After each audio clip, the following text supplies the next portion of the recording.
Hi friends, welcome to Ratnasri kitchen. ఈరోజు మనం malai roll cut kulfi స్లైసెస్ని ప్రిపేర్ చేసుకుంటున్నాం ఫ్రెండ్స్.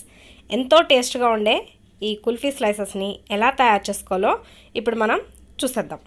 దీనికోసమని స్టవ్ మీద ఒక గిన్నెని పెట్టుకుని దీనిలో 1 లీటర్ పాలని పోసుకోవాలండి. ఇవి చిక్కటి పాలను తీసుకోవాలి. నేను ఫుల్ క్రీమ్ మిల్క్ని తీసుకున్నాను. ఈ పాలను మనం మరిగించుకోవాలండి. ఈ లోపల మనం మరొక గిన్నె తీసుకుని దీనిలో ఒక 2 టేబుల్ స్పూన్ల వరకు కార్న్ఫ్లోర్ వేసుకుని దీనిలో అరకప్పు పాలను వేసుకుని ఉండలు లేకుండా దీన్ని బాగా కలుపుకుని పక్కన పెట్టుకోవాలండి. ఇప్పుడు పాలను చూసుకుందామండి. పాలు ఇలా ఒక పొంగు వచ్చిన తర్వాత మరొక 5 నిమిషాల పాటు ఈ పాలని మరిగించుకోవాలి. పాలు కొంచెం చిక్కగా అయ్యి మనకి టేస్ట్ అనేది బాగుంటుంది. ఈ పాలు ఇలా ఒక 5 నిమిషాలు మరిగిన తర్వాత ఇందులో మనం పంచదారని వేసుకోవాలండి. నేను ఒక 100 గ్రాములు పంచదార తీసుకున్నాను. దీనిలో సగం పంచదారని పాలల్లో వేసుకుని మిగిలిన సగం పంచదారని పక్కన పెట్టుకోవాలి. ఈ పంచదార ఈ పాలల్లో కరిగిపోవాలండి. మనకి ఈ పంచదార కరిగిన తర్వాత మనం ముందుగా కలిపెట్టుకున్న కార్న్ఫ్లోర్ మిశ్రమాన్ని మరొకసారి బాగా కలుపుకొని మంటని లో ఫ్లేమ్లో అడ్జస్ట్ చేసుకుని ఇలా పాలను కలుపుకుంటూ ఈ కార్న్ఫ్లోర్ మిశ్రమాన్ని వేసుకోవాలండి. కొద్దిగా వేసుకుంటూ ఇలా కలుపుకుంటూనే ఉండాలి. కార్న్ఫ్లోర్ మిశ్రమం వేసిన దగ్గర నుండి పాలని కంటిన్యూస్గా కలుపుకుంటూ ఉండాలి, లేకపోతే ఉండలు కట్టేస్తుంది. మనకి ఇలా క్రీమీ స్ట్రక్చర్ కింద వస్తుందండి. ఇలా క్రీమీ స్ట్రక్చర్గా వచ్చిన తర్వాత దీనిలో మనం మలైని వేసుకోవాలి. మీ దగ్గర మలై లేకపోతే కనుక పాల పొడి ఉంటుంది కదండి, దాన్ని కొద్దిగా పాలల్లో మిక్స్ చేసి వేసుకుని కలుపుకోవచ్చు. మలై అంటారు, మావా అంటారు, ఏదైనా ఒకటేనండి. మీ దగ్గర ఇవేమీ లేకపోతే పాల పొడిని కూడా కొద్దిగా పాలల్లో మిక్స్ చేసుకుని ఇందులో వేసి కలుపుకోవచ్చు.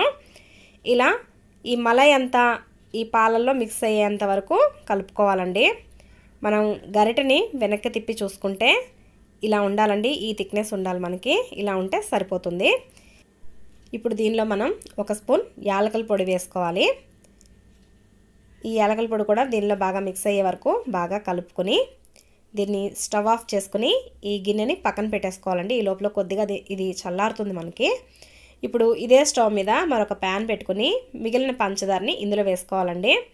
ఈ పంచదారని మనం క్యారమెల్ సిరప్ని తయారు చేసుకోవాలి. దీనిలో నీళ్ళు అనేవి ఏమీ వేయకూడదు. ఈ పంచదారని ఇలాగే వేడి చేసుకుంటే దాని అంతటా అదే కరిగి ఇలా సిరప్ లాగా తయారవుతుందండి. మీరు మధ్య మధ్యలో కలుపుకోవచ్చు, లేకపోతే ఇలా ఉంచినా కూడా ఆ వేడికి ఇది కరిగి ఇలా సిరప్ లాగా తయారవుతుంది. ఈ క్యారమెల్ సిరప్ని మనం లో ఫ్లేమ్ మీదనే తయారు చేసుకోవాలండి. మంట హైలో పెడితే మాత్రం చేదు వస్తుంది. ఇది ఇలా లో ఫ్లేమ్లో పెట్టి ఒక 10 నిమిషాల పాటు కరిగించుకుంటే మనకి ఇలా సిరప్ అనేది రెడీ అయిపోతుంది. ఇలా గోల్డెన్ కలర్లోకి వచ్చిన తర్వాత స్టవ్ ఆఫ్ చేసి మనం ముందుగా ప్రిపేర్ చేసుకున్న ఈ మిశ్రమంలో ఈ సిరప్ని వేసి కలుపుకోవాలండి. ఇప్పుడు ఈ గిన్నెని మనం స్టవ్ మీద లో ఫ్లేమ్లో పెట్టి ఈ సిరప్ని వేసుకుని కలుపుకుంటూ ఉండాలి. కంటిన్యూస్గా కలుపుతూ ఉండాలండి. మనం వేసే ఈ సిరప్ అనేది దీనిలో ఇలా ఉండల కింద కట్టేస్తుంది.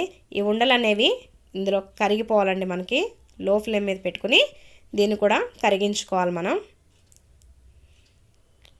ఇక్కడ ఉండలు లేకుండా దీన్ని బాగా కలుపుకోవాలి. 5 నిమిషాల పాటు లో ఫ్లేమ్ మీద ఇలా కలుపుకుంటూ ఉంటే ఈ సిరప్ అనేది దీనిలో కలిసిపోతుందండి. ఇలా మొత్తం కరిగిపోయిన తర్వాత దీన్ని మనం స్టవ్ ఆఫ్ చేసుకుని కంప్లీట్గా చల్లారిపోనివ్వాలి.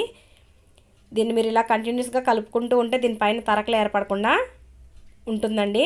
లేదు అంటే కనుక కొంచెం తరకల కింద ఏర్పడుతుంది. మీరు దీన్ని ఒకసారి మిక్సీ జార్లో కానీ లేదా హ్యాండ్ బ్లెండర్తో కానీ ఒకసారి బ్లెండ్ చేసుకుని ఇది కంప్లీట్గా చల్లారిన తర్వాత ఒకసారి బ్లెండ్ చేసుకోవాలండి. చేసుకుని ఒక డబ్బాలో వేసుకోవాలి. దీనిపైన మనం నచ్చిన డ్రై ఫ్రూట్స్ని కూడా వేసుకోవచ్చు. నేను కొంచెం జీడిపప్పు, బాదం పప్పు పలుకులను వేసుకుని ఒకసారి మిక్స్ చేసుకుంటున్నాను. మన కుల్ఫీ మొత్తం వచ్చేటట్టుగా ఒకసారి మిక్స్ చేసుకుని దీనిపైన టైట్గా మూతను పెట్టేసుకోవాలండి. మూతను పెట్టి దీన్ని మనం డీప్ ఫ్రిడ్జ్లో పెట్టుకుంటే ఒక 10 అవర్స్ పాటు అయినా లేదా ఒక నైట్ అంతా ఉంచుకుంటే మనకి చాలా బాగా తయారవుతుంది ఈ కుల్ఫీ అనేది. దీన్ని మనం డీప్ ఫ్రిడ్జ్లో పెట్టేసుకుందాం.